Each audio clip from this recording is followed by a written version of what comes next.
Hello friends, मैं श्याम वर्मा एक बार आपका फिर से केमिकल पीडिया में स्वागत करता हूं।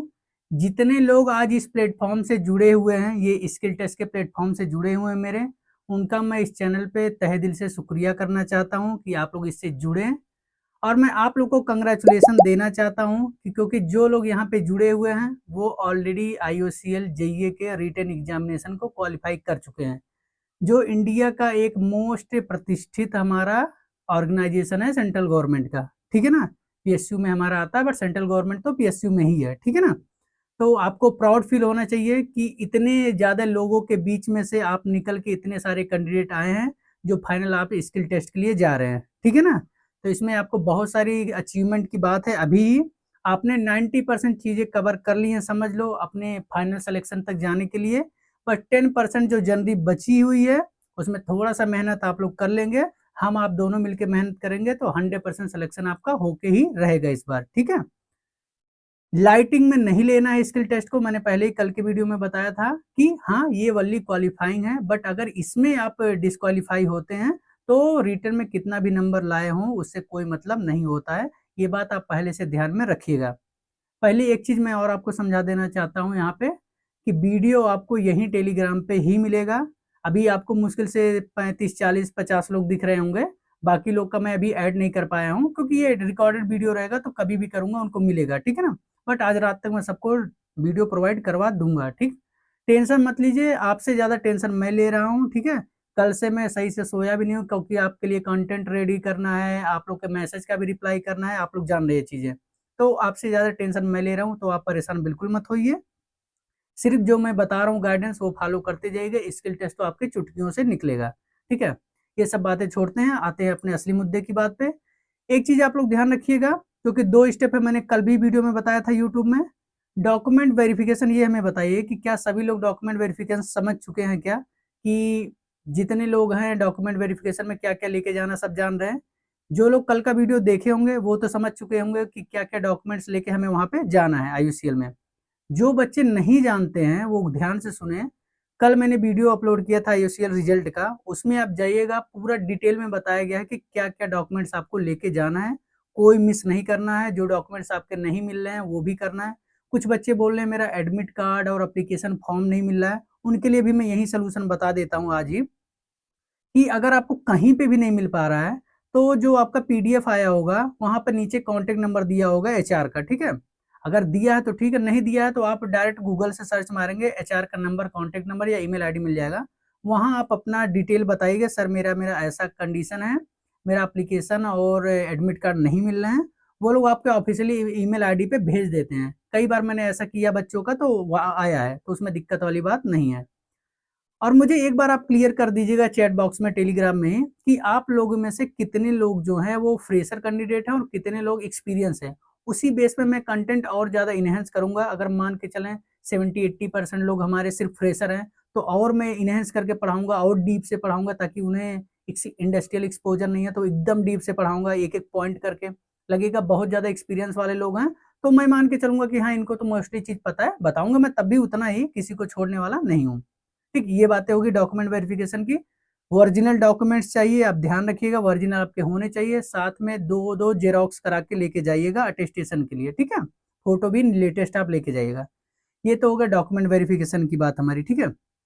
अब हम लोग अपने मेन मुद्दे की बात पे आते हैं, जहां से आज से हमारा काम शुरू होने वाला है, जिसके लिए आप और हम यहाँ जुटे हुए हैं। ठीक। हम लोग क्या करने वाले हैं यहाँ पे, मतलब हमारा ये जो कोर्स है उसका स्ट्रक्चर क्या होने वाला है, ये आपको भी जानना है, हमें भी जानना था आपको बताने के लिए कि स्ट्रक्चर क्या होगा। तो जैसा हम लोग को पता है कि IOCL में इस बार स्किल टेस्ट की 3 पॉसिबिलिटी हो सकती है, आपको भी पता है मुझे भी, मैंने कल बताया था।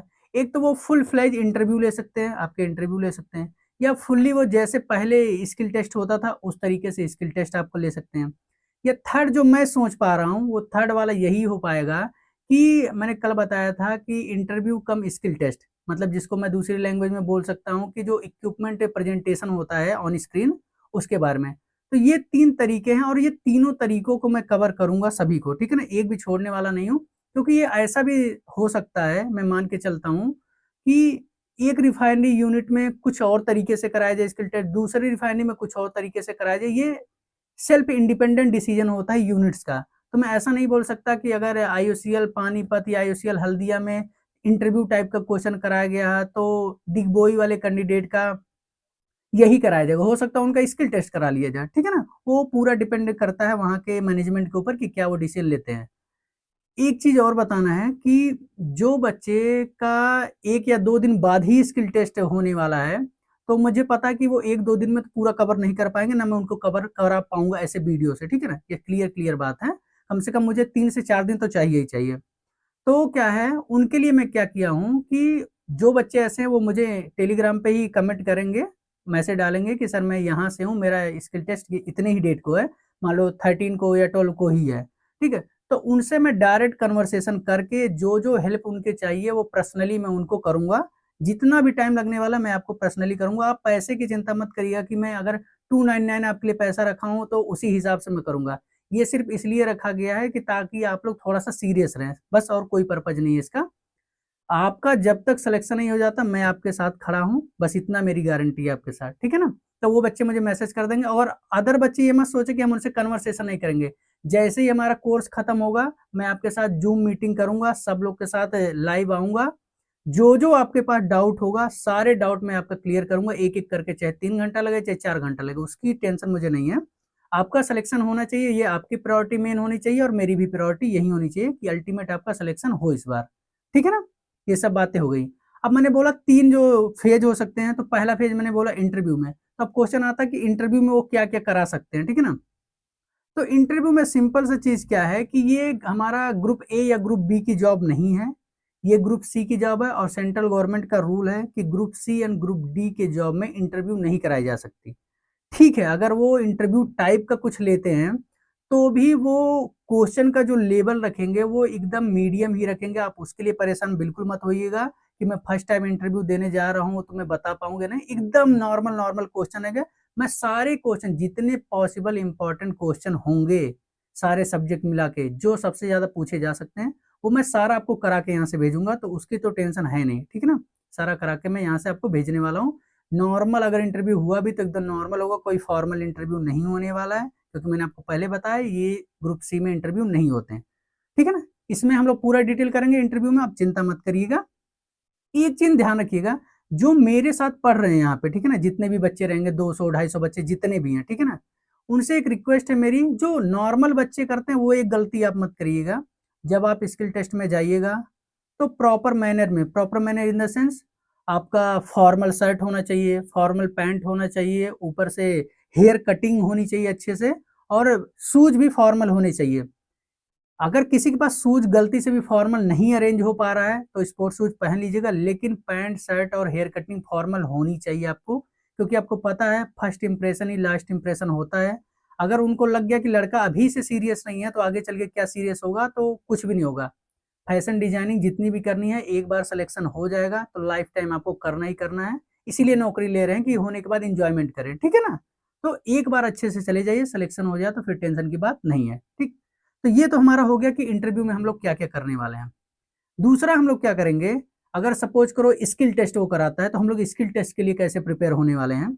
स्किल टेस्ट में क्या होता है कि जब वो आपको कि एक्चुअल में स्किल टेस्ट का सिनेरियो क्या होता है कि आपको प्लांट में ले जाया जाएगा, वहाँ एक प्लांट का ही ऑफिसर होंगे कोई, वो एक-एक करके इंडिविजुअल कैंडिडेट को प्लांट में लेके जाएँगे।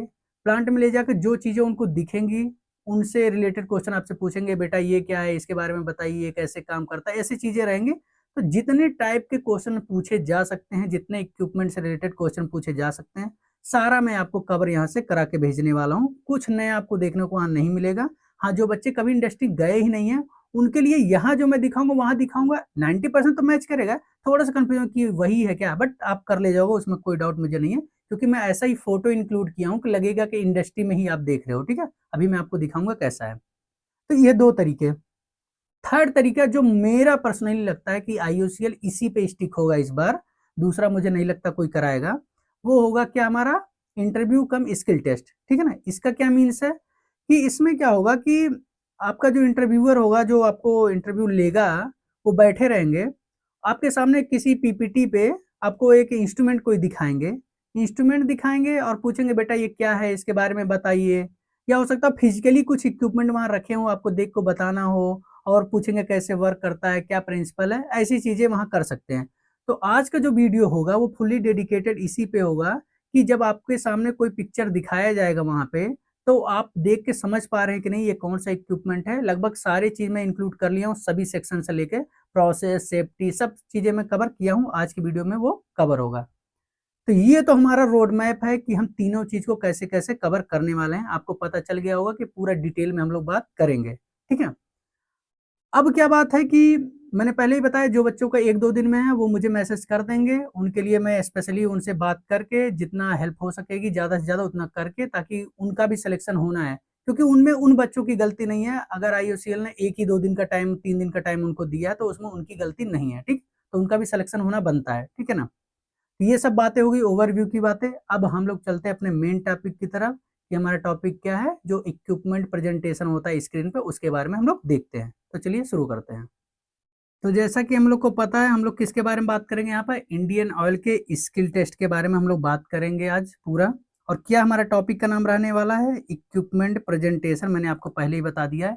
इसके बारे में सारी चीजें हम लोग डिटेल में बात करने वाले हैं, ठीक है। तो चलिए शुरू करने हैं। आपको क्या करना है, इक्विपमेंट अच्छे से देखना है। ये पीडीएफ आपको टेलीग्राम पे ही मैं प्रोवाइड कर दूंगा। आप उधर से डाउनलोड करके अगेन जितनी बार आप रिवीजन कर पाएंगे उतना ज्यादा वहां देख के इक्विपमेंट को समझ पाएंगे, ठीक है ना। मैं सारा चीज एकदम इंडस्ट्रियल टाइप ही रखा हूँ ताकि आपको देखते ही वहां पर सारी चीजें समझ में आ जाएं।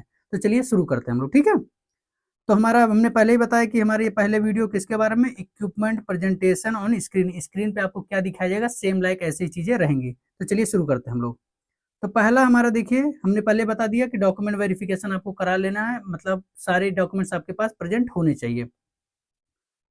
हमें पता है आपने एक रेस स्टार्ट कर ली है, मतलब रिटन एग्जामिनेशन दे दिया है, एकदम मिड में ही है, सिलेक्शन आपके एकदम पास है, 100% पे आप पहुंचने ही वाले हैं। तो उसकी टेंशन मत लीजिएगा, सिलेक्शन 100% आपका होगा ही होगा। तो चलें शुरू करें हम लोग, पहले क्वेश्चन से शुरू कर लेते हैं हम लोग। पहला क्वेश्चन हमारा क्या होने वाला है कि ये इक्विपमेंट आपको देखना है स्क्रीन पे, अच्छे से ध्यान से देखिए और बताइए ये कौन सा इक्विपमेंट आपको लगता है, इसका क्या नाम हो सकता है। ऐसे जस्ट स्क्रीन पे आपको दिखाया जाएगा, वहां पे एक ऐसा इक्विपमेंट वहां दिखाया जाएगा आपको, और बोला जाएगा, या तो एग्जामिनर आपसे पूछेगा ये बेटा ये आपको जो दिख रहा है वो कौन सा इक्विपमेंट है। ये आपको एक पेपर दिया रहेगा, उसमें क्वेश्चन नंबर लिखा होगा, आपको देखते उसमें लिखना होगा कौन सा इंस्ट्रूमेंट है। तो आपको ये ध्यान से आप देख लीजिएगा कि किस टाइप का इक्विपमेंट है, फिर आगे बढ़िए, ठीक। तो मुझे लगता है आप अच्छे से देख चुके होंगे। तो इसका जो एक्चुअल नाम होने वाला है, आपको यहाँ देखने को मिलेगा, वो होगा प्रेशर रिलीफ या प्रेशर सेफ्टी वाल्व। नाम से जैसे पता चल रहा है कि जब प्रेशर ज्यादा हो जाता है तो उस समय क्या होता है, ये प्रेशर को रिलीफ कर देता है। मतलब अगर मान लो हमें 5 kg प्रेशर चाहिए किसी सिस्टम के लिए, सेट पॉइंट 5 kg रखा गया है, मतलब 5 kg पर सेंटीमीटर स्क्वायर, तो सिस्टम को उससे ज्यादा होने पे डेंजरस हो सकता है, मतलब हजार आ सकते हैं।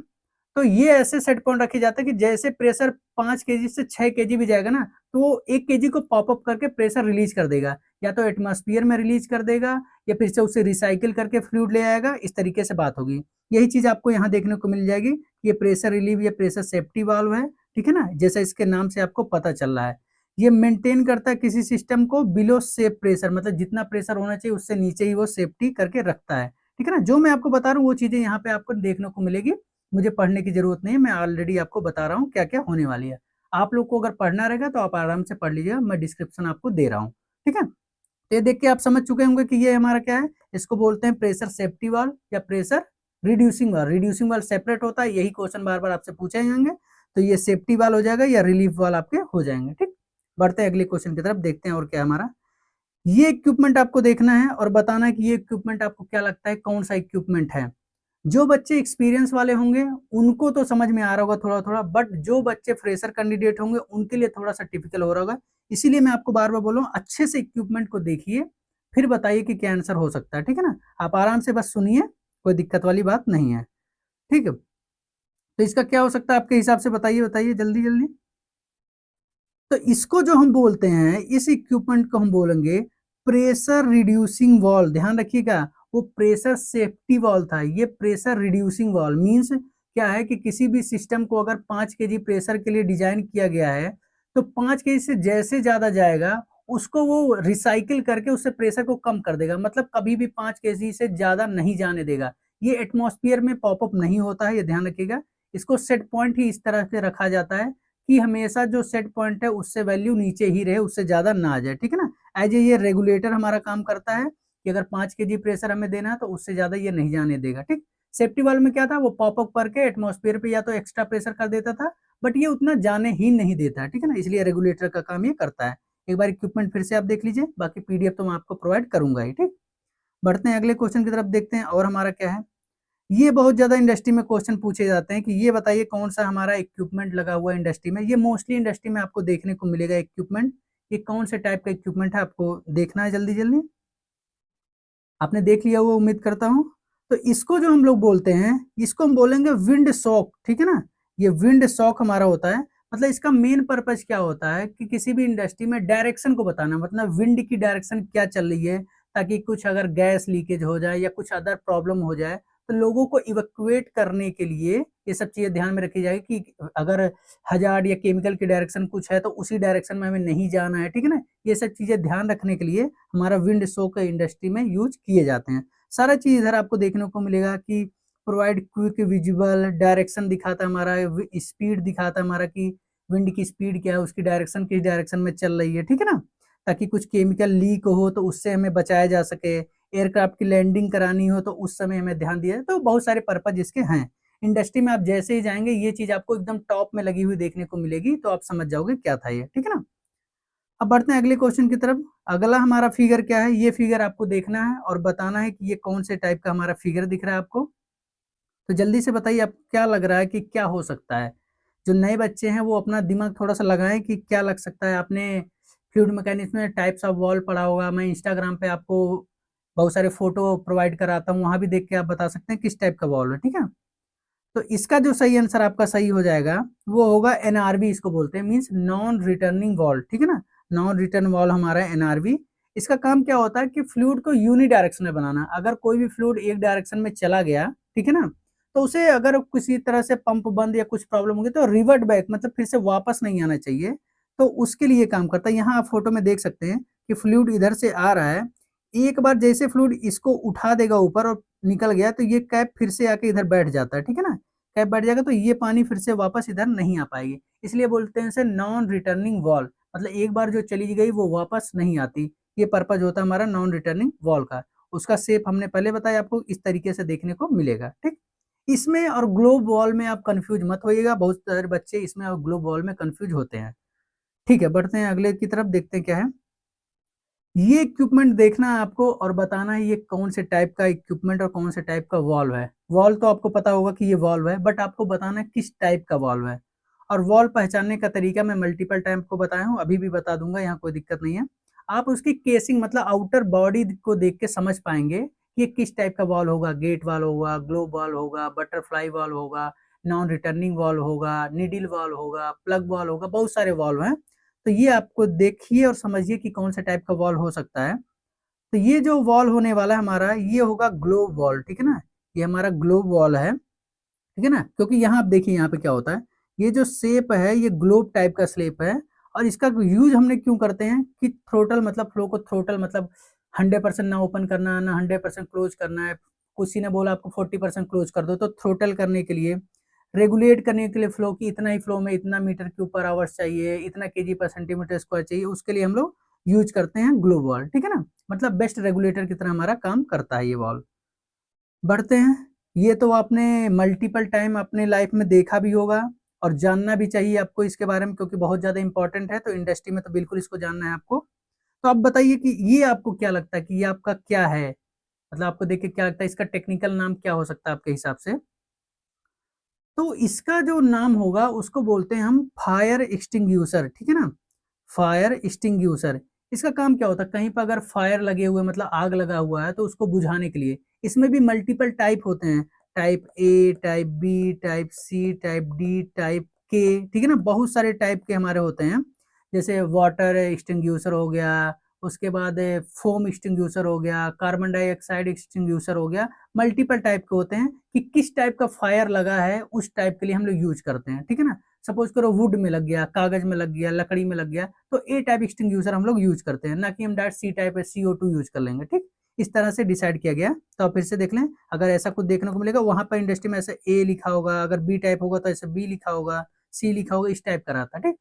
बट इसी टाइप का आपको देखने को मिलेगा। एक प्रेशर गेज यहाँ पे देखने को मिलेगा, इसको हम पकड़ते हैं, अपने हाथों से पकड़ेंगे और यहाँ से क्या होता है, जो हमारा गैस होता है वो रिलीज होता है, ठीक है ना। अब देखते हैं अगला क्वेश्चन कि अगला क्वेश्चन हमें क्या दिखाया जा सकता है। ये देख के बताना आपको क्या है, पहले नंबर ये बताना है क्या है, और दूसरा नंबर है तो किस टाइप का है, ठीक है ना। दोनों चीज आपको यहाँ पे बताना है कि पहले नंबर ये है क्या, और है तो किस टाइप का है, आपको बताना है, ठीक। तो सोचिए, थोड़ा दिमाग लगाइए, किस टाइप का हो सकता है। तो ये तो हमारा पंप है, ये आप अंदाजा लगा सकेंगे। एक तो मोटर हमें देखने को मिल जाएगा और एक सक्शन और डिस्चार्ज देखने को मिला है, यहाँ से तो आप दिमाग लगा पाएंगे थोड़ा बहुत कि ये पंप है। बट किस टाइप का पंप है, सेंट्रीफ्यूगल है, रेसिप्रोकेटिंग है, अदर टाइप का पंप कौन सा है। तो ये हमारा यहाँ पे क्या हो जाएगा, रेसिप्रोकेटिंग पंप है, ठीक है ना। रेसिप्रोकेटिंग पंप ने हमने काफी बार बात किया हुआ है लेक्चर्स में, ठीक है ना। ये किस के लिए हमारे यूज किए जाते हैं, आपको हैंडल हाई प्रेशर एप्लीकेशन, जहाँ हाई प्रेशर हमें चाहिए होता है, जहाँ केमिकल की डोजिंग करनी होती है, जैसे हमारा बॉयलर होता है उसमें केमिकल की डोजिंग करनी होती है, वहां भी हम लोग यूज करते हैं। जहाँ हाई विस्कोसिटी वाला फ्लूइड होता है वहां पर हम लोग यूज करते हैं। तो ये कुछ इसके प्रिंसिपल होते हैं कि इसी जगह पे हम लोग यूज कर सकते हैं इसको, ठीक है। तो फिगर फिर से देख लीजिएगा, ये रेसिप्रोकेटिंग हमारा पंप है, ठीक है ना। बढ़ते हैं अगले क्वेश्चन की तरफ, क्या हो सकता है आपका। अगला हम लोग देख लेते हैं। ये जो पूछा जा रहा है इसमें ये बताना, आपको इंडिकेशन में दिखा दे रहा हूँ, इसको क्या बोलते हैं आपको बताना है। सेम ऐसे ही फोटो वहां आपको दिखाए जाएंगे, कुछ अलग से नहीं दिखाए जाएंगे। और मैं एकदम इंडस्ट्री की ही लेके आया हूँ ऐसे से, कि ताकि आपको पूरा कोरिलेट करने को मिले, कि कुछ ये देखने को ना मिले कि अरे यार वहां कुछ और देखा था सर के पास, यहाँ तो एकदम अलग अलग दिख रहा है। सेम इंडस्ट्री वाले फोटो हैं तो कुछ अलग देखने को नहीं मिलेगा। तो आपको ये देख कर बताइए कि ये क्या है दोनों, ठीक है ना। ये दोनों देख के बताना ये क्या है, ठीक है। तो इसको हम लोग क्या बोलते हैं, स्ट्रेनर या फिल्टर, मतलब जो किसी चीज को छान ले। आपने देखा होगा सेंट्रीफ्यूगल जो पंप अपना होता है, उसके सक्शन में हमारा फिल्टर लगा होता है, ठीक है ना। फिल्टर लगता है, उसका काम क्या होता है कि कोई भी अनवांटेड पार्टिकल हमारे पंप में ना जाए, फ्लूइड में ना जाए, जिससे हमारे बहुत सारे प्रॉब्लम क्रिएट होते हैं। जैसे पंप में डैमेज आ सकता है, कैसे डेब्रिस वहां बैठ सकते हैं, मतलब कचड़े बैठ सकते हैं, रिपेयर करना पड़ेगा बार बार उसको, ठीक है ना। मेंटेनेंस उसका कॉस्टली होता है, आपको पता है, ठीक। तो इसी चीज को अवॉइड करने के लिए, इम्पेलर बार बार खराब हो सकता है, अवॉइड करने के लिए हम लोग यहाँ फिल्टर या स्टेनर यूज करते हैं, कि सक्शन से जो भी हमारा वेस्ट चीज आ रहा हो तो वो इधर से ही रुक जाए, ठीक है ना। बढ़ते हैं नेक्स्ट क्वेश्चन की तरफ, देखते हैं क्या हमारा है। अगला हमारा ये क्या है, ये बताना है आपको कौन सा डिवाइस हमारा लगा हुआ है इंडस्ट्री में। सेम इसी तरीके का इंडस्ट्री में लगे होंगे, मैं इसीलिए ऐसा टाइप का फोटो आप लोग के लिए लाया हूँ कि आपको समझने में दिक्कत ना हो। आप यहाँ से देख के बताइए, आपको लगता है कि क्या ये वाला चीज क्या है, मतलब जो ये दिखाया गया है वो कौन सा इक्विपमेंट हमें दिखाया जा रहा है, ठीक है। तो अब सोचिए, थोड़ा देखिए और बताइए क्या लग सकता है। ये हमारा मोटर हो गया, ये भी मैं स्ट्रेनर की जो बात कर रहा था, ये हमारा गेट वाल्व हो गया, ये हमारा एनआरवी हो गया, सभी चीज यहाँ आपको देखने को मिल सकते हैं। आपको बताना ये क्या है, मतलब क्या है ये पूरा सिस्टम को क्या बोलते हैं। ये हमारा है आपका सेंट्रीफ्यूगल पंप, जिसके बारे में आप डेली पढ़ते हैं, वही है ये सेंट्रीफ्यूगल पंप। इसका यूज हम लोग कहाँ कहाँ करते हैं, केमिकल इंडस्ट्री में कहाँ कर सकते हैं, मोस्ट इफिशियंटली अगर किसी चीज को हैंडल करना है लार्ज वॉल्यूम को, तब हम यूज करते हैं। जब हमारा फ्लूइड की विस्कोसिटी कम होती है तब हम इसको यूज कर लेते हैं। जहां पर हमें स्मूथ फ्लो चाहिए होता है वहां हम यूज कर लेते हैं। जहां नॉन पल्सेंटिंग, मतलब कि कंटिन्यूअस फ्लो चलता रहे, रेसिप्रोकेटिंग की तरह एक बार अप एक बार डाउन ऐसा ना हो, तो उसके लिए भी हम यूज कर सकते हैं। तो मतलब कोरोजिव लिक्विड के लिए भी यूज कर सकते हैं, हजार्डस लिक्विड के लिए हम यूज सकते हैं। मतलब सबसे आइडियल अगर कोई बात करें कि कोई पंप अगर हमारे लिए है, तो वो सेंट्रीफ्यूगल, आपको पता है सारी इंडस्ट्री में सबसे ज्यादा यही यूज किया जाता है, ठीक। अब देख लेते हैं अगला हमारा क्या कुछ दिखा रहा है इक्विपमेंट में। हाँ, इसमें फोटो में आप देख के बताइए कि जो पॉइंट 1 ये लगा है कि इसको क्या बोलते हैं, और जो पॉइंट 2 लगा हुआ है इसको क्या बोलते हैं। दोनों डायरेक्शन देखिएगा कि इसको क्या बोलते हैं और इसको क्या बोलते हैं, दोनों पाइपिंग को, ठीक है ना। काफी बार आपको ऐसे ही देख के पूछे जाएंगे कि ये क्या है बेटा, आपको देख के क्या लगता है, इतना पाइप का डाया आ रहा था सडनली इतना कम हो गया, इधर से इतना आ रहा था सडनली इतना कम हो गया, तो इसको क्या बोलते हैं, ठीक है ना। ये आपको बताना है, ठीक। ऐसे ही सेम क्वेश्चन वहां पे आपसे पूछे जाएंगे। तो इसमें क्या होता है कि जो हम ये 1 की बात कर रहे थे ना, जो हम लोग ये 1 की बात कर रहे थे, तो आप क्या देख रहे हैं, ये सक्शन लाइन होता है, ठीक है ना। मतलब पंप का सक्शन, जिधर से लिक्विड आता है, तो उधर से लार्ज वॉल्यूम से अचानक वॉल्यूम कम हो गया, तो इसको बोलते हैं रिड्यूसर, ठीक है ना। यहाँ पर मेंशन भी होगा, इसको बोलते हैं रिड्यूसर। और जब यहाँ वॉल्यूम कम था और डिस्चार्ज की तरफ सडनली वॉल्यूम बढ़ गया अपना, तो इसको बोलते हैं एक्सपेंडर, ठीक है ना। यहाँ देखिए एक्सपेंडर भी लिखा है और रिड्यूसर भी हमारे देखने को मिल रहा है, ठीक है ना। इसमें पर्पजफुली किए जाते हैं फ्लो को देखते हुए, डिजाइनिंग को देखते हुए। यहाँ पर क्या लिखा हुआ कि क्या हुआ कि पाइपिंग हमें देखना होता है कि जो प्रोसेस पाइपिंग है और जो पंप का नोजल है उसके बीच हमें मैचिंग करानी होती है, क्योंकि उससे हमारा हाइड्रोलिक परफॉर्मेंस मैच करता है, ठीक। सक्शन में जो रिड्यूसर लगा होता है वो प्रिवेंट करता है कैविटेशन को और स्मूथ हमारा फ्लो होता रहता है और एयर लॉक को कम होता है, क्योंकि कैविटेशन मतलब एयर लॉक रहेगा तभी कैविटेशन होगा। और जो हमारा डिस्चार्ज में एक्सपेंडर लगा हुआ है तो हमें क्या होता है हाइयर प्रेशर चाहिए होता है, तो उसके लिए हमारा ये लगाया जाता है, ठीक। तो आपसे बस इतना ही पूछा जाएगा ये जो दिख रहे हैं उसे क्या बोलते हैं, तो आप बोलिए सक्शन वाले को सर रिड्यूसर बोल रहे हैं और डिस्चार्ज वालों को एक्सपेंडर बोलते हैं, ठीक है ना। बढ़ते हैं अगले को, देखते हैं फिगर को क्या बोला। ये फिगर आपको ऐसे दिखाया जाएगा और पूछा जाएगा ये कौन सा फिगर है, मतलब कौन सा इक्विपमेंट है जो आपको बताना है। तो अब देख के बताइए आपको क्या लगता है कि कौन सा फिगर हो सकता है सबसे सुटेबल वाला। तो ये जो होता है हमारा इंडस्ट्री में इसको बोलते हैं बॉयलर, ठीक है ना। इंडस्ट्री में इस इक्विपमेंट को बोलते हैं बॉयलर। आपको पता है बॉयलर किस पर्पज के लिए यूज किया जाता है कि जो हमारा वाटर होता है उसको हीट करके स्टीम बनाने के लिए, हीट करके स्टीम जनरेट करने के लिए हमारा बॉयलर इंडस्ट्री में यूज किया जाता है। जैसे फायर ट्यूब बॉयलर होता है, उसके बाद फायर ट्यूब बॉयलर हो गया, सेल ट्यूब बॉयलर हो गया, बहुत सारे बॉयलर मल्टीपल टाइप के बॉयलर होते हैं, ठीक है ना। किसी में ट्यूब में वाटर जा रहा है, किसी में सेल में वाटर जा रहा है, तो fire tube boiler, water tube boiler, बहुत सारे टाइप के बॉयलर हैं तो आपको देखने को मिलेगा। बट वहां आपसे ये नहीं पूछेंगे, आपको ये इक्विपमेंट देख के बताना रहेगा कि ये क्या है। यहाँ से हमने फीडिंग की, यहाँ से हीटर जल रहा है, उसके बाद यहाँ से हमारा स्टीम निकल के जा रहा है, ठीक है ना।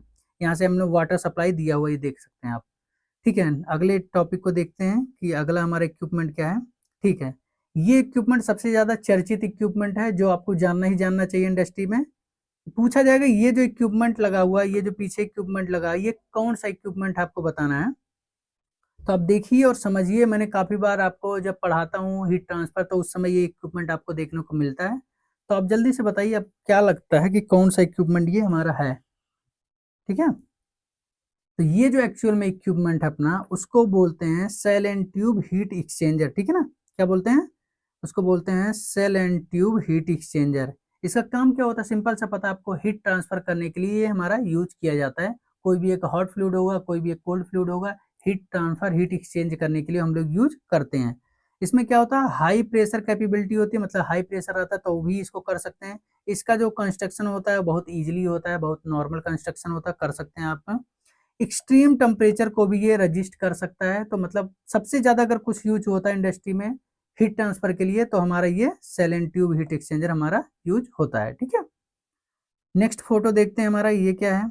नेक्स्ट फोटो आप देख के बताइए कि ये कौन सा फोटो आपको लग रहा है। ये सारी चीजें मैंने आपको हीट एक्सचेंजर में पढ़ाई हुई है, आप देखिए और बताइए आपको लगता क्या है कि कौन सा इक्विपमेंट ये है, ठीक है। तो ये जो हमारा इक्विपमेंट होने वाला है इसको बोलते हैं डबल पाइप हीट एक्सचेंजर, ठीक है ना। डबल पाइप हीट एक्सचेंजर बोलते हैं इसको, जैसा आप यहाँ देख पा रहे हैं डबल पाइप हीट एक्सचेंजर। इसको कंसंट्रिक ट्यूब एक्सचेंजर भी हम लोग बोलते हैं, आप देखने को मिलता है, क्योंकि इसका कॉस्ट इफेक्टिव होता है, मतलब बहुत ज़्यादा कॉस्ट इसमें नहीं लगता है, ज़्यादा रिपेयरिंग की जरूरत नहीं पड़ती है, ठीक है ना। तो स्मॉल, बट ये क्या होता है स्मॉल कैपेसिटी के लिए बहुत ज़्यादा कैपेसिटी हैंडल नहीं कर सकता। हाई प्रेशर रहता तो भी ये हैंडल कर सकता है, हाई प्रेशर को भी हैंडल कर सकता है, ठीक है ना। बस आपको फिगर देख के बताना है ये किस टाइप का एक्सचेंजर है। तो ये डबल पाइप हीट एक्सचेंजर हमारे देखने को मिलता है। पर्पज क्या है हमारा, हीट ट्रांसफर करने के लिए यूज किया जाता है, ठीक है। अब बढ़ते हैं नेक्स्ट, देखते हैं नेक्स्ट हमारा अपना क्या हो सकता है। ये क्वेश्चन तो ऐसा हो ही नहीं सकता कि अगर कोई इंडस्ट्री में आप स्किल टेस्ट देने गए हैं तो ये वाला फोटो आपको नहीं देखने को मिले या ना पूछा गया होता, ठीक है ना। तो आप इसको देख के बताइए कि कुछ एक इक्विपमेंट है वहां से फ्लेयर निकल रहे, आग निकल रहे हैं, तो इसको क्या बोल सकते हैं, इसके इक्विपमेंट को हम लोग क्या बोलते हैं, आप बताइए इसको, ठीक है। तो इसको हम जो बोलते हैं उसको बोलेंगे इंडस्ट्रियल फ्लेयर, ठीक है ना। इंडस्ट्रियल फ्लेयर बोलते हैं, जिसका फेयर स्टैक भी बोलते हैं, फायर स्टैक भी बोलते हैं। इसका काम क्या होता है, जो इंडस्ट्रियल फ्लेयर होता है वो सेफ्टी और इन्वायरमेंटल को ध्यान में रख के किया जाता है। कि जैसे किसी भी रिफाइनरी में एक्सेस में हमारा ऑयल है और एक्सेस में गैस है, तो उसको बर्न करने के लिए जो हमारे यूज में नहीं आ पाता या जिसको हम कंट्रोल में नहीं कर पाते हैं, जैसे अनवांटेड हो जाता है उसको बर्न करते हैं, वेस्ट होता है उसको बर्न कर लेते हैं, एक्सेस गैस जो होता है उसको बर्न करते हैं। मतलब जिसको हम अपने पास नहीं रख सकते हैं उसको बर्न किया जाता है इसके फायर स्टेक के थ्रू, ठीक है ना। इसको इंडस्ट्रियल फ्लेयर भी बोलते हैं। आप फ्लेयर बोलिएगा डायरेक्ट वो समझ जाएंगे, ठीक। नेक्स्ट देखते हैं, नेक्स्ट इक्विपमेंट अपना क्या है। ये इक्विपमेंट देखिए और बताइए, जो इक्विपमेंट ये लगे हुए हैं शरीर से, वो कौन सा इक्विपमेंट है और इसका काम क्या हो सकता है वो आपको बताना है। तो देखिए आप क्या लगता है आपको कौन सा इक्विपमेंट है ये। तो इस इक्विपमेंट को हम लोग बोलते हैं स्टीम ट्रैप, ठीक है ना। स्टीम ट्रैप हम लोग बोलते हैं। इसका एक फिगर आपको यहाँ भी और दिख रहा होगा। इसका मेन काम क्या होता है कि जब मान लो कि बॉयलर से स्टीम हम कहीं पर ट्रांसफर कर रहे हैं, तो जब कोई चीज हम ट्रांसफर करते जाते हैं तो धीरे धीरे धीरे कितना भी आप इंसुलेशन लगाए रहे हैं तो हीट तो कुछ तो एक्सचेंज होता है एटमोस्फियर से, ठीक है ना। तो जैसे जैसे हीट एक्सचेंज होगा तो जो स्टीम होगा उसका टेम्परेचर डाउन होता जाएगा। तो कुछ स्टीम जो होंगी, भाप जो होंगी, वो थोड़ा थोड़ा वाटर, उसे बोलते हैं कंडेंसेट में बदलने लगता है। अगर वो कंडेंसेट उस लाइन में कंटिन्यू हमने रहने दिया तो ये कंडेंसेट जो स्टीम रहेगी ना उसको भी धीरे धीरे वाटर में कन्वर्ट करने लगेगा। तो इसी कंडेंसेट को निकालने के लिए ये हमारा स्टीम ट्रैप यूज किया है। देखो ये लाइन से सपोज करो स्टीम आ रहा है, इधर जाना है इसको, तो अगर कुछ वाटर होगा तो नीचे रहेगा, तो इसके थ्रू जो नीचे होगा यहाँ से वो ड्रेन कर दिया जाता है। देखो यहाँ से निकल रहा है, ठीक। तो इस तरीके से इसको बोलते हैं स्टीम ट्रैप, ठीक है ना। अब बढ़ते हैं नेक्स्ट फिगर की तरफ। नेक्स्ट फिगर अपना क्या है। तो ये इक्विपमेंट बताइए आप लोग कि ये कौन सा इक्विपमेंट है जो आपने फ्लूइड मैकेनिक्स में मल्टीपल टाइम पढ़ा होगा। मैं इतना भी आपको गेस दे दे रहा हूँ कि ये फ्लो मीजरिंग डिवाइस है, फ्लो को मीजर करता है। आप अभी भी बता सकते हैं क्योंकि आपको पता तीन ही चार टाइप का फ्लो मीटर आप लोग पढ़ते हैं। तो उनमें से एक है, आपको बताना। शेप देख के आप समझ चुके होंगे थोड़ा बहुत कि कुछ इस टाइप का शेप देखने को आपको मिल रहा है। तो आप बताइए कि क्या हो सकता है आपको। तो इसको हम लोग बोलते हैं वेंचुरी मीटर। आपने पढ़ा होगा ना वेंचुरी मीटर, हमने काफी टाइम पढ़ा है। तो वेंचुरी मीटर का डायरेक्ट काम क्या होता है, फ्लो मीजर करता है, फ्लो रेट ऑफ लिक्विड को ये मीजर करता है। वो भी क्या, किसी भी गैस की, स्लरी की पाइपलाइंस में उसको ये मीजर करता है। और किसके इफेक्ट के थ्रू, वेंचुरी इफेक्ट के थ्रू ये हम लोग का मीजर करता है। तो ये हमारा हो गया कि वेंचुरी का फिगर इस तरीके से दिखता है हमारा वेंचुरी मीटर इंडस्ट्री में, ठीक। अब देखते हैं अगला फिगर हमारा क्या हो सकता है। ये आपके सामने एक फिगर है, आप इसको देख के बताना, ध्यान रखिएगा इतने सेक्शन को आपको देख के बताना है कि कौन सा इक्विपमेंट यहाँ पे लगा हुआ है, आपको बताना है। ये सेम इंडस्ट्री में ऐसी ही चीजें आपको देखने को मिलेगी, इसलिए मैं ऐसे फोटो आप लोग के लिए कलेक्ट किया हूँ कि आपको देखने में सेम फीलिंग ऐसा ही है कि इंडस्ट्री वाला ही है, ठीक है ना। वहां जब आप जाइएगा, जब एग्जामिनर आपको लेके जाए या इंटरव्यू में बैठे हुए हैं आप, घबराइएगा मत। एक दो क्वेश्चन सपोज करो आप फ्रेशर कैंडिडेट हो, आपको नहीं समझ में आ रहा है, अब बोल दिया सॉरी सर मैं इक्विपमेंट नहीं देखा हूँ, और मैं थोड़ा वोकेशनल ट्रेनिंग जब अपना किया था सेकेंड ईयर में तो थोड़ा बहुत इसको देखा था, तो गेस करूँ क्या मैं। तो अगर वो परमिशन देते हैं गेस करने को तो करिएगा, नहीं आ रहा तो क्लियर बोलिए सर नहीं पता है। ऐसा नहीं हो सकता ना 10 क्वेश्चन पूछे आपके 10 को नहीं आए, इसलिए तो हम लोग तैयारी कर रहे हैं ना यहाँ पे। तो अगर कोई क्वेश्चन लगता है कि आपको एक दो क्वेश्चन नहीं आ रहे तो परेशान मत होइएगा। अगर परेशान हो जाएंगे तो वो लोग वही चाहते हैं कि लड़के को थोड़ा डिमोटिवेट कर दो ताकि जो आता रहे वो भी ना बता पाए, ठीक। तो पेशेंस बना के रखिए, आगे वाली चीजें आपको आती होंगी, ठीक है। तो इसको बताना है कि क्या है हमारा। तो इसको बोलते हैं हम लोग, ये भी एक फ्लो मीटर ही अपना, ये भी एक फ्लो मीटर है। अब आप आइडिया लगा सकते हो कि इस टाइप का कौन सा फ्लो मीटर होता है इंडस्ट्री में, ठीक है। तो इसको बोलते हैं हमारा ऑरिफिस मीटर। आपको पता है ऑरिफिस मीटर इसी टाइप का शेप का होता है। देखिए इस टाइप का ऑरिफिस मीटर होता है जो यहाँ फिगर में दिखा गया। ये तो हमारा एनालॉग टाइप का है। कुछ डिजिटल टाइप के आप कि यहीं पे लगा हुआ डायरेक्ट डिजिटल मीटर में हमें देखने को मिल जाता है कि कितना फ्लो रेट चल रहा है, ठीक है। तो यहाँ से देख के आप समझ चुके होंगे ना कि इस टाइप से शेप अगर दिखेगा और एक इस टाइप का पट्टी अंदर अगर लगा हुआ दिखेगा तो समझ जाइएगा ऑरिफिस मीटर अपना है, ठीक है। बढ़ते हैं अगले की तरफ। ये देख के बताइए, ये तो आपको इंडस्ट्री में देखने को ही बार बार मिलेगा, हर जगह आपको यही टाइप के चीजें देखने को मिलेंगी। एक चीज क्लियर पहले से है कि ये वॉल्व है, इसमें कोई डाउट नहीं होना चाहिए। किस टाइप का चीज है एक तो बताना है, वॉल में किस टाइप का है, वॉल में किस टाइप का है, और इसका जो बॉडी है उसमें किस टाइप का चीज लगा हुआ है, मतलब किस टाइप का है वो भी आप बता सकते हैं, ठीक है ना। तो आप जल्दी अगर सोच पा रहे हैं तो सोचिए कि आपको क्या लगता है ये क्या है आपके हिसाब से, ठीक है। तो ये जो हमारा है इसको बोलते हैं हम लोग कंट्रोल वॉल, ठीक है ना। इसको बोलते हैं हम लोग कंट्रोल वॉल। और जो नीचे शेप लगा हुआ मतलब वो ग्लोब है, ग्लोब वॉल का है। ग्लोब वॉल में हमारा कंट्रोलिंग जब की जाती है तो इसको बोलते हैं ग्लोब वॉल का कंट्रोल वॉल, ठीक है। इसमें मल्टीपल टाइप्स होते हैं, air fail to open, air fail to close, ठीक है ना। ये सब चीजें हैं, वो फ्रेशर कैंडिडेट से तो वो लोग नहीं पूछने वाले हैं। अगर एक्सपीरियंस कैंडिडेट हैं तो उनसे जरूर पूछ सकते हैं कि क्या मीन्स है air fail to open, air fail to close. तो सिंपल सा लॉजिक है, अगर बोले एयर फेल टू ओपन, ठीक है ना, तो मीन्स क्या होगा, एयर जब फेल हो मतलब एयर कट आउट हो जाए टू ओपन, तो ये वॉल जो है वो ओपन होना चाहिए। तो इनिशियल कंडीशन में क्या रहेगा, यहाँ एक डायफ्राम लगा होता है, तो ऊपर से एयर से इसको प्रेशराइज करके वॉल को बंद किया रहता है। तो जैसे हुआ एयर फेल टू ओपन, जैसे ही एयर फेल हुआ ये डैम्पर ऊपर हो जाता है, तो ये वॉल ऊपर हो जाता है, तो होगा air fail to open. Same इसी का उल्टा एयर फेल टू क्लोज, मतलब ऐसा कंडीशन कि जब एयर फेल हो तो ये वॉल क्लोज हो जाए। तो मीन्स पहले से हमने एयर से इसको डैम्पर को दे के उठा के रखा था ताकि ये वॉल ओपन रहे।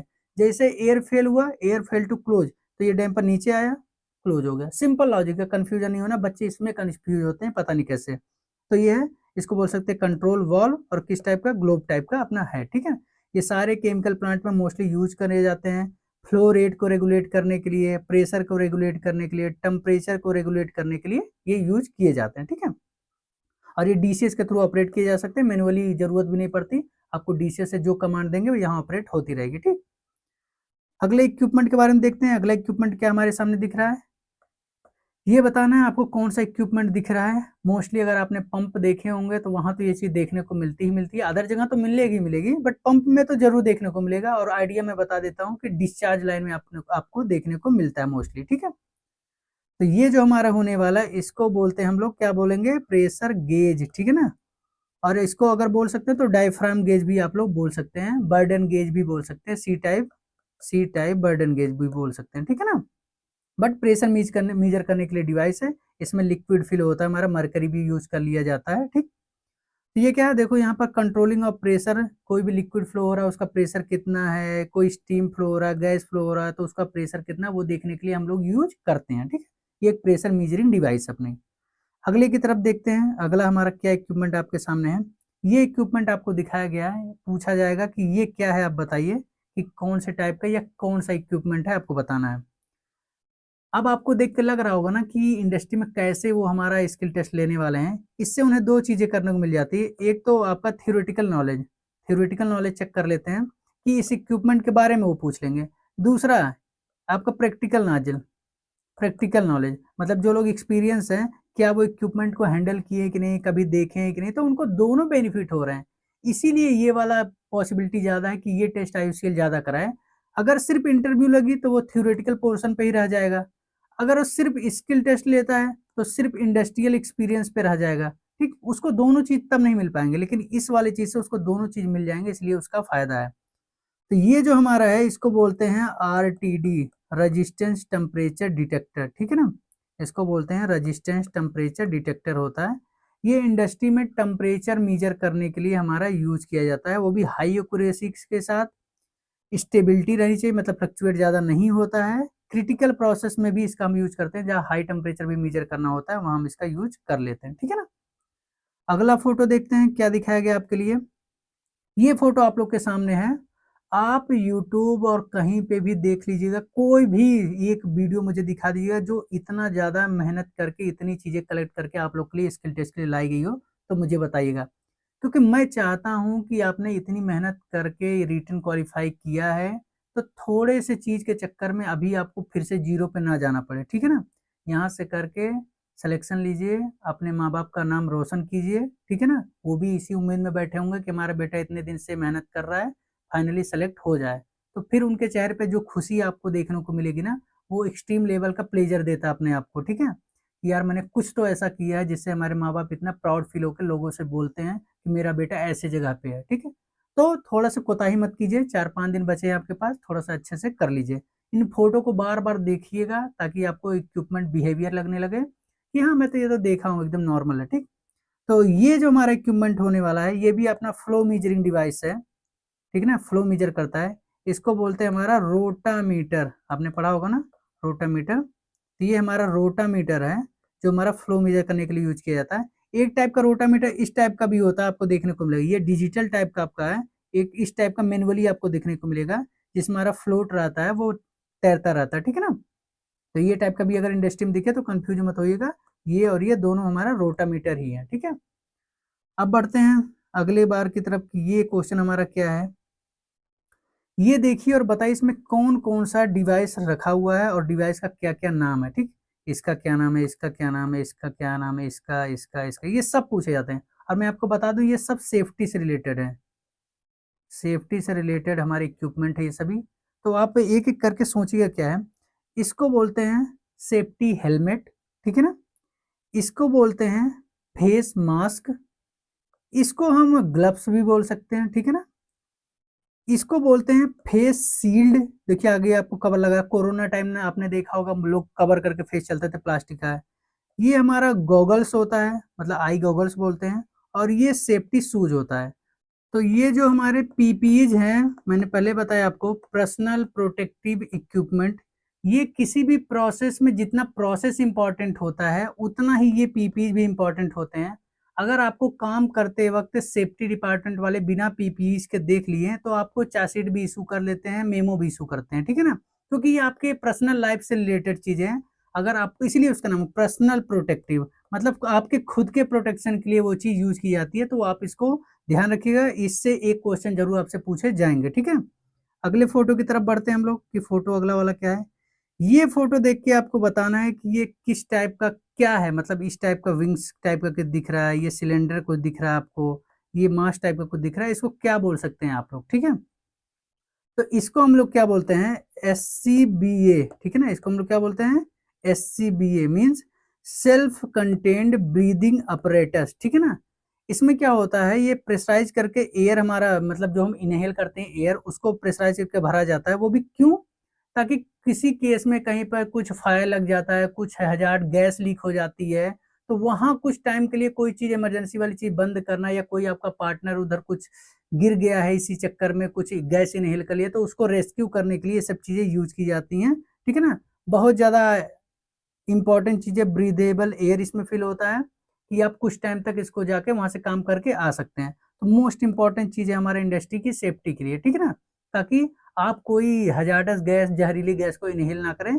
ये मास्क आपके मुंह पे लगा रहेगा, ये जो पूरा सिलेंडर है वो आपके बैक साइड में रहेगा, और इसका जो वॉल्व होता है वो बॉटम साइड में आपके रहेगा, ठीक है। अगले देख लेते हैं कि अगला ये हमारा फोटो हमें क्या देख के बताना है कि ये सो जो फोटो बने हुए हैं सब कुछ, ये इस पूरे सिस्टम को हम लोग क्या बोलते हैं, वो आपसे पूछ सकता है। रिफाइनरी में तो खासतौर पे ये चीजें पूछी जाती हैं, क्योंकि रिफाइनरी में ये सिस्टम फॉलो किया जाता है। तो इसको बोलते हैं हम लोग लोटो सिस्टम, ठीक है ना। इसको बोलते हैं हम लोग लोटो सिस्टम, मतलब lock out tag out. Means क्या होता है, सपोज करो किसी पंप का मेंटेनेंस चल रहा है, ठीक है ना। तो प्रोसेस वाला बोला मेंटेनेंस चल रहा है, पता चले इलेक्ट्रिकल वाले को नहीं पता, वो जाकर उसमें करंट सप्लाई दे दिया। तो मतलब कोऑर्डिनेशन, बेटर कोऑर्डिनेशन होने के लिए लॉकआउट टैगआउट, मतलब एक अगर उधर से लॉक निकाला हुआ है, तो जब तक सारे लॉक उस सिस्टम में लग नहीं जाएंगे तब तक उस सिस्टम को ऑनलाइन नहीं किया जा सकता। इस तरीके का सिस्टम होता है। देखिए यहाँ एक आदमी उधर डेंजर करके लगा भी रहा है, और लॉकआउट टैगआउट के बारे में यहाँ पे एग्जाम्पल दिया गया है, ठीक है। मतलब सिंपल सा चीज है, जब किसी चीज का मेंटेनेंस चल रहा है तो उधर से एक चीज निकली हुई है, जब तक उस बॉक्स में सारे की सबमिट नहीं रहेंगे तब तक उस सिस्टम को चलाना नहीं है। बस मतलब इतना है, ताकि ह्यूमन की सेफ्टी हो सके। पता चले वहां कोई काम कर रहा है, दूसरा वहां पावर सप्लाई दे दिया, उसको बेचारा हजार्ड्स में उसको करंट लग गया, कुछ डेंजरस हो गया उसके साथ, ठीक। तो इसको अवॉइड करने के लिए किया जाता है। अब आपको देख के बताना है कि ये जो पूरा सिस्टम बना हुआ है, इसको क्या बोल सकते हैं हम लोग। इंडस्ट्री में ऐसा सिस्टम लगे होते हैं, इंपॉर्टेंट सिस्टम आपको जानना चाहिए, वो भी सेफ्टी से रिलेटेड है। और सेफ्टी से रिलेटेड जितनी चीजें हैं वो चीज आपको आना ही चाहिए, क्योंकि जब आपका स्किल टेस्ट होता है तो लोग ज्यादा प्रीफर करते हैं कि लड़का जो काम करने वाला है वो सेफ्टी को ध्यान में रख के करता है, या ऐसे ही करता है, बाद में कुछ प्रॉब्लम होगी तो कंपनी की जिम्मेदारी होती है। तो इसको हम लोग क्या बोलते हैं, सेफ्टी सावर। इतने पूरे सिस्टम को बोलते हैं सेफ्टी सावर। और इसको जो बोलते हैं इतने एयर को, उसको बोलते हैं आई वाशर। सेफ्टी सावर मतलब देखिए यहाँ पर आपको पता चलेगा, मतलब सेफ्टी सावर मतलब सपोज करो आप गए कहीं, गैस लग गया, कोई टॉक्सिक केमिकल लग गया आपके बॉडी में, आपको तुरंत उस समय नहाना है। तो जैसे ही आप इसको खींचेंगे, इस टाइप से ऐसे खींचेंगे, ये लगा हुआ है, तो उधर से वाटर आने लगेगा, ढेर सारा पानी आने लगेगा, तो आप पूरा वॉश हो जाओगे, ठीक है। और ये इसको बोलते हैं आई वाशर। सपोज करो आपके आंख में कुछ गैस लग गई, आपके आंख में ईचिंग हो रही है, तो ये जैसे ही आप ओपन करोगे ढेर सारा पानी आपके आंखों की तरफ आएगा, आप उससे धुल लोगे। तो ये बहुत दो इंपॉर्टेंट चीज है, सेफ्टी शावर और सेफ्टी वॉशर, ठीक है ना, मतलब आई वॉशर बोल सकते हैं उसको, ठीक है। अगला देख लेते हैं इक्विपमेंट की, अगला इक्विपमेंट हमारा क्या है। इसी तरीके से जितने इम्पोर्टेंट को ये हैं फिगर, वो सारा मैं इसमें कवर किया हूँ। मुझे लगेगा कुछ और इक्विपमेंट आपको बताने चाहिए तो नेक्स्ट वीडियो में और भी मैं उसको बताऊँगा। मैं सैटिस्फाई हो जाऊँगा कि आप लोग को जितना चाहिए उतना मिल गया, तब तक मैं आपको बताता रहूँगा। आप लोग से कोई भी आपको लगता हो समस्या आ रही है देखने में कुछ, आप उसमें टेलीग्राम में कमेंट कर दीजिएगा। कुछ लोग जो अभी जॉइन नहीं हुए हैं, बहुत सारे कमेंट हैं जो मैं उसको देखूँगा तभी जॉइन कर पाऊँगा। तो सब जॉइन होंगे, टेंशन मत लो, और वीडियो रिकॉर्डेड है तो वो डिलीट नहीं होने वाली है, लाइव वीडियो नहीं है, टेंशन मत लीजिए। कुछ भी डाउट होगा तो हम लोग बाद में तो लाइव टू लाइव बात करने ही वाले हैं। जब स्किल टेस्ट फाइनल होने वाला होगा, 15 से मोस्टली शुरू है, तो कुछ डिगबोई को छोड़ के 15 से लगभग स्टार्ट है। तो 15 से पहले 14 को ही मैं आप लोग से कहीं पे भी मैं आपको बता दूँगा, लिंक दे दूँगा, कहीं पे हम लोग पूरा वीडियो कॉल पे आके सब लोग से डिस्कशन करूँगा, आपको कुछ प्रॉब्लम तो नहीं है, आपको कुछ प्रॉब्लम तो नहीं है। जब सब लोग सैटिस्फाई होंगे तब आराम से आप जाइएगा स्किल टेस्ट देने, ठीक है? ये बताना है आपको, ये 2 जो इक्विपमेंट दिखाए गए हैं वो क्या हैं? इंडस्ट्री में देख के आपको बताना है कि ऐसे बड़े-बड़े टावर आपको देखने को मिले होंगे ना, तो ये जो टावर लगे हुए हैं वो क्या हैं सभी आपको बताना है। तो इस टावर को हम लोग बोलते हैं, जो आप लोग बहुत बार मास ट्रांसफर में पढ़ते हैं हम लोग, इसको बोलते हैं अपना डिस्टिलेशन कॉलम, ठीक है ना? इसको हम लोग बोलते हैं डिस्टिलेशन कॉलम। आपको पता है डिस्टिलेशन कॉलम क्यों हम यूज़ करते हैं? कि कोई भी जो लिक्विड मिक्सचर हो उसको सेपरेट करने के लिए, क्यों? उसके बॉइलिंग पॉइंट के बेस पे 2 लिक्विड, 3 लिक्विड जो भी हो उसको सेपरेट करने के लिए हमारा हम लोग डिस्टिलेशन कॉलम यूज़ करते हैं। कुछ एजियोट्रॉप भी मिक्सचर होते हैं, उसके लिए भी एजियोट्रॉपिक डिस्टिलेशन होता है। बट ये हमारा जो सिंपल डिस्टिलेशन होता है या फ्रैक्शनल डिस्टिलेशन है, वो यहाँ पे हमारा दिखाया गया, फ्रैक्शनल की बात हो रही है। ठीक है, अगले की तरफ बढ़ते हैं। अगला हमारा क्या दिखाया गया है? ये देख के आपको बताइए कि ये किस चीज़ का इक्विपमेंट दिखाया गया है, कौन-सा इक्विपमेंट है ये? ये आपको देख के बताना है। मल्टीपल टाइप्स के पाइपलाइन्स के होल्स इधर दिख रहे हैं आपको। ये बड़ा-सा एक डायामीटर का दिख रहा है कुछ। ये मेन होल आपको दिख रहे हैं, ठीक है? ये पाइप का आउटलेट या इनलेट आपको दिख रहा है। तो क्या हो सकता है मतलब? एक वेसल टैंक है, ये तो आप समझ पा रहे हैं। इसको हम लोग क्या बोलते हैं एक्चुअल में? रिएक्टर, ठीक है ना? और ये रिएक्टर कौन से टाइप का? बैच टाइप का रिएक्टर, ठीक है ना? काफ़ी बार हम लोग ने सीआरई में पढ़ा है। ये क्या है हमारा? रिएक्टर। इंडस्ट्री में मल्टीपल टाइप के रिएक्टर किए यूज किए जाते हैं, batch type, continuous type, CSTR type, ठीक है? आपको मैंने काफ़ी बार पढ़ाया है, तो हमारा बैच टाइप का रिएक्टर हो जाता है, ठीक? तो इस वीडियो में उम्मीद करता हूँ कि सारी चीज़ें आप समझ गए होंगे कि क्या-क्या होने वाला है, जो इक्विपमेंट वो लोग आपके सामने प्रेज़ेंट करने वाले हैं, वो ऐसे ही टाइप के इक्विपमेंट रहेंगे। आपको डरना नहीं है, मैं पीडीएफ अभी आपको वीडियो अपलोड करने के बाद प्रोवाइड कर दूँगा टेलीग्राम पे ही। आप बार-बार जितनी बार देखेंगे, अगर आपको मुझे लगता है कि और कुछ इक्विपमेंट रह गया है जो आपको जानना ज़रूरी है, तो मैं नेक्स्ट वीडियो में आपके लिए कवर कर लूँगा। बट मोस्टली मुझे लगता है ये वाले पोर्शन में इतना चीज़ें सफिशिएंट है। अगर आप इतना चीज़ें देख लिए हैं, वॉल्व ज़रूर देख के जाइएगा, पंप सारे देख के जाइएगा, ठीक है ना? वॉल्व पंप से अधिकतर क्वेश्चन वहाँ पूछे जाते हैं। तो मुझे लगता है इसमें इतना मोर देन सफिशिएंट है, फिर भी मुझे लगता है तो मैं आपको ज़रूर प्रोवाइड करूँगा, उसकी आप टेंशन मत लीजिएगा। कुछ भी आपको समस्या आ रही है कि और क्या करना चाहिए, क्या और कर लेना चाहिए, आप कमेंट करिएगा। एक चीज़ आप भूलिएगा मत, मैं एक अभी उसमें पोल डालूँगा कि आप लोग जितने लोग जॉइन हो रहे हैं, उसमें से कितने परसेंट लोग फ्रेशर कैंडिडेट हैं, मतलब उनके पास कोई एक्सपीरियंस नहीं है, और कितने परसेंट लोग हैं जिनके पास एक्सपीरियंस है। उससे मुझे और आइडिया मिल जाएगा कि और हमें क्या-क्या करना है, ठीक है ना? तो मिलते हैं अगले वीडियो में आपके साथ, फिर कल मोस्टली हमारा जो कल का वीडियो होने वाला होगा, वो क्वेश्चन आंसर ही वाला होगा। मीन्स इंटरव्यू में आपसे कौन-कौन से टाइप के क्वेश्चन पूछे जा सकते हैं, उसके बारे में हम लोग बात करेंगे। फिर शायद इसमें 2 वीडियो लग जाए। उसके बाद नेक्स्ट टाइम हम लोग स्किल टेस्ट के सारे क्वेश्चन के बारे में बात करेंगे कि कौन-सा इक्विपमेंट दिखाएगा, तो उसके पार्ट्स कैसे-कैसे पूछेंगे, वो हम लोग बात करेंगे। उसके बाद लास्ट में आपके साथ एक बार वीडियो कॉल पे हम लोग की बात होगी, ज़ूम मीटिंग या कहीं पे भी, ताकि आपके पास कोई डाउट ना रह जाए। उसके बाद आप लोग चले जाइएगा स्किल टेस्ट देने। ठीक है ना? मिलते हैं नेक्स्ट वीडियो में। Thank you.